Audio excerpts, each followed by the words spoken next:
Yeah, I should have seen that coming. I should have seen that coming. The fact that Himekawa is their half brother, I should have seen that coming. There was a spot way back in the back of my head that just kept kind of screaming that something about Himekawa reminded me of Aqua. And yes, it's probably the almost subliminal messages they're doing with the glasses. Like they keep showing Himekawa with the glare covered glasses, and it just looks so much like Aqua from his previous life. I think that was probably what was creating that thought process in the back of my head. But there was something about their demeanor and their facial structure that I'm like, it kind of reminds me of Aqua. So it made sense that it ended up being a half brother, and that completely narrows it down. That narrows down the father really well.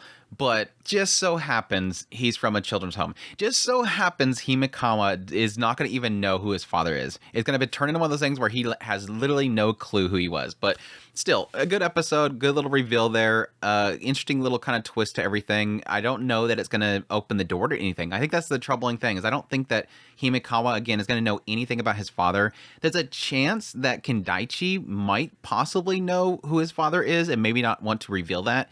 It obviously seems like Kendaichi was involved with apparently who I actually got with. Again, that was why they went to the stage.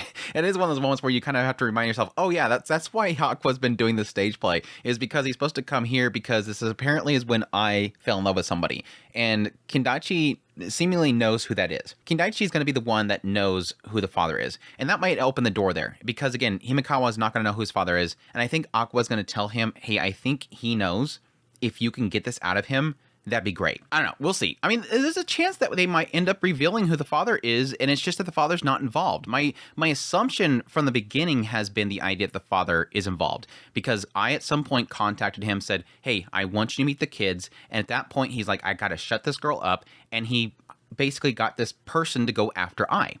But it could be the fact that she contacted the father's like, I can't do that, and somebody found out, or maybe he told somebody, and they're like, don't worry, I'll handle this for you. And they did it. I mean, it sort of implies Kendaichi. And Kendaichi might be a possibility there as well. I made this massive mistake back here, not doing it again. It could be that he was too interested in the well-being of this guy, and he did it for him. Who knows? I mean, there's a lot of possibilities here. It might not be as simple as I'm kind of figuring it might turn into be. I mean, this is Akazaka. This dude knows how to twist some stuff, but we'll see. I'm just really hoping that at this point we can kind of start moving back into, I keep saying it, back into Ruby. It seems like they are kind of starting to slowly pull her back to the front, and I'm hoping the direction the story goes for the next few episodes might be into something interesting, but we'll see. Anyhow, aside from the half-brother and everything that kind of implies, yes, the beginning of this episode was definitely heavy. I think anybody that has ever experienced losing somebody, this beginning segment really does kind of hit home. It hits a little bit too home that it kind of hurts. Now, the beginning segment of it does sort of answer the question as to what Aqua is doing with his emotional acting. And it's implying the idea that Aqua has embraced himself. He has embraced his past self. This past self that keeps saying, you can't be happy, stop being happy. You met Kana, who was this light and making you happy. You met Akane, you felt like you can share your feelings with her, but I'm not gonna let you. I'm not gonna let you have this fun youth full of love. And that's the point which Aqua turns around and says, you are me. You keep saying you, but you are me. You're that self of me that's full of regret and anger. What it's implying here is that Aqua has embraced it. Rather than it keep telling him, stop having fun, Aqua has embraced it. Now, the thing that's sort of a question mark to me is, again, what I was kind of questioning in the previous episode is Aqua goes into this berserk state because he's full of that sadness. He's full of that anger and that regret, and that's what fuels his acting so well. But the question mark that I had was, how is he going to stop himself? How are they going to stop him? Well, again, because he embraced it, he's able to control it. So he's able to stop himself. But the oddity here is that he allows himself to be happy, and that is envisioning the idea of I coming back. So I guess by embracing his old self, embracing his younger self, that one that's full of regret, that one that's full of anger, he's able to allow himself to have that brief moment of happiness. So it does make me kind of wonder if this is a fix for Aqua going forward, that he can open the door a little bit to at least faking happiness. At least allowing himself to live in a delusion for a brief moment. Not that he's going to allow himself to be happy, because I think that's going to be an ongoing issue for him, but at least that he can show that happiness. And that is through, yes, having that fake reality where I does survive and that some miracle happens and that she lives through it. again, that resonates with me so much. I think, again, anybody that has lost somebody that they love, or just have a loved one that is inflicted with something, and you have that wish and that desire, like the stage play plays out. This miraculous scabbard that can bring all the wounds away from people, and it saves her life. Yeah, would love that. Anybody that has lost somebody, yeah, at that moment you're just thinking, why can't it be like fantasy where there's some cure-all drug, there's a magic spell that happens, and I's just perfectly fine. This mother that I love so much, she's perfectly fine. It's just, it hurts. It's so like heartbreaking, this idea of that illusion, that desire, that hope. And every time you read some story where some miraculous thing happens, you're like, I wish that could be reality, but it can't. Yeah, and it kind of sucked even more having that little brief shot of Aqua and I and Ruby going to watch his film, and how much I just thinks that he's the greatest actor, and that he's gonna, if he wants to, he can grow up and be like an amazing actor and everything like that. It kind of sucks because in her saying that, or at least having that moment there, it almost implies like this idea of Aqua almost wanting to do that for the sake of I. Again, Ruby is the same way. Ruby wants to become an idol because she wants to fulfill this wish and this dream that I had.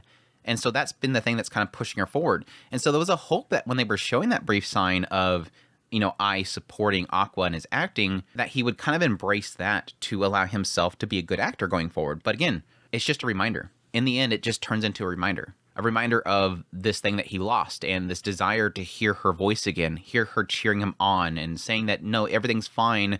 Something like this isn't going to stop me. But yeah, anyhow, super, super gut wrenching again, super relatable, just hurting and wanting some miracle to happen and bring that loved one that you love so much back. Outside of all that, yes, we have some aftermath of the play, stage play and everything like that, seeing how everybody kind of feels about the situation. We have Kana over here. She's literally like exhausted. She wants to take a break. At the same time, Ruby's coming in there and saying, hey, you're a genius actress. You're actually a good actress. And she's like, well, what do you expect? Something about how Ruby talked to Kana was odd. And it almost made me feel like Ruby regrets pulling Kana into their idol group, maybe? Because she looks kind of sad talking to Kana, like, yeah, you're actually really good at this stuff. This is actually something you do really well.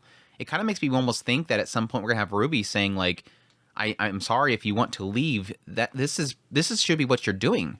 I didn't think you were that great. I didn't think that you were really an actress. Why don't you go do that? Or it could just be a setup for a joke. I don't know. Yeah, they're praising Kana. She doesn't feel like she's good enough. I think that's the great thing about this whole situation, is because I kept kind of wondering who's going to come out on top. Is it going to be Kana? Is it going to be Akane? Are they going to recognize each other? And I think in the end, what it kind of turned into is them both kind of recognizing that they're not the best. It was for a while there, Kana versus Akane. Who is going to do the better job? Who's going to steal the stage? And who's going to prove the other person that they're wrong? But it ended up turning into both of them kind of acknowledging their own weaknesses, which I think is equally as strong as a growing point for the two characters. We had a brief scene with Toshiro and Masaya, which is pretty much them talking about, what they see in each of these individuals. It was kind of getting back into the whole thing about I again, or at least what Aqua used to believe that the idols were, this idea of they're these craftsmen of lies, that it's all about creating this lie and making the fans believe it, or the fans themselves just falling into it and believing it. And yeah, kind of equating Kana to that. The idea that, she became so much more better. Is it because she was an idol? And talking about, how the industry is full of cute people. How does certain ones kind of rise to the top? And it's the ones that actually make people believe that they're the cutest. It's not just being cute, but it's shining and making people go, my gosh, she's the cutest. And they're sort of kind of equating Kana to that. Kindaichi is pointing out Akane and how, this is a massive growing point for her. And then, yes, kind of alluding to the one that stole the stage, which I'm assuming they're implying it's Aqua. Which is odd because their whole conversation completely doesn't match anything that's being talked about behind the stage. Ruby's looking for Aqua. Aqua's in the bathroom and Ruby's just all over the place trying to find out what happened to her brother. I kind of felt bad about that. I kept showing Ruby as she's walking around. Everybody's celebrating. You got over here Melt's talking to Abiko and Yoriko, which is fantastic. But then Ruby's just like, where's my brother? He's just stuck in the bathroom with DNA. Yeah, I think I pretty much covered everything big. I mean, they had a whole segment that kind of frustrated me again. They keep showing these stage play intros and outros that are just kind of taking up runtime of the actual show, which always bugs me. But I did get a laugh out of Kana watching Aqua Princess carry down Akane, and he had Kana just over there with his angry look. It was great. There was a scene with Kindaichi talking to Himekawa and Aqua, which was kind of interesting. The idea that he kind of equated the two of them. I think it was kind of almost Akazaka setting us up for the reveal that they're half brothers. Is the idea that King Daichi is talking about how similar the two of them are, and that they're both people with like, they're flawed individuals that are trying to figure out how to make themselves fit into society. Which is a really dumb comment, actually. Like, there's a side of me that this whole talk about King Daichi that he has where he's talking about imperfect people trying to mold themselves to society. That's literally everybody. Like, who's perfect and not trying to mold themselves to society? Who is not trying to act? Who is not putting on a facade? Everybody has masks. Everybody's imperfect. And everybody's trying to mold society around them. There's some people that act like they want to accept that who they are is flawed. But in actuality, that's them as well, acting. That's society, dude. Don't try to make this some deep thing that's different. Yeah, you can probably say Aqua and Himekawa might be extremely flawed, and they have a massive amount of pain, and they normally would just look like monsters, which, yes, technically we've seen scenes where Aqua just looks like a monster because he's so dark and in this deep place. And you could probably say that's going to be the same for Himekawa, but that's everybody. That's everybody. But again, it's an interesting way of kind of equating the two of them. Anyhow, I think that's everything in episode 20. Definitely looking forward to the next following episodes. Unfortunately, the next episode is delayed. They will be delaying the next episode from the 4th all the way to the 11th. So we got a 1 week delay for the next episode, which is bugging because, yes, we just have this massive reveal about this half brother, and now we're going to have a 2 week before we get the next episode. Super bummer, but it is what it is, but I'll see you guys then when it comes around. I thank you guys for checking out this video. Hope you guys enjoyed this video. If you did, hit that like button down below, comment. Let me know what you thought of the episode. And just if you're new to the channel, make sure to subscribe here. If you like this content and you want to support the channel more, I have links in the description below. Greatly appreciate it, but until next time, y'all take care.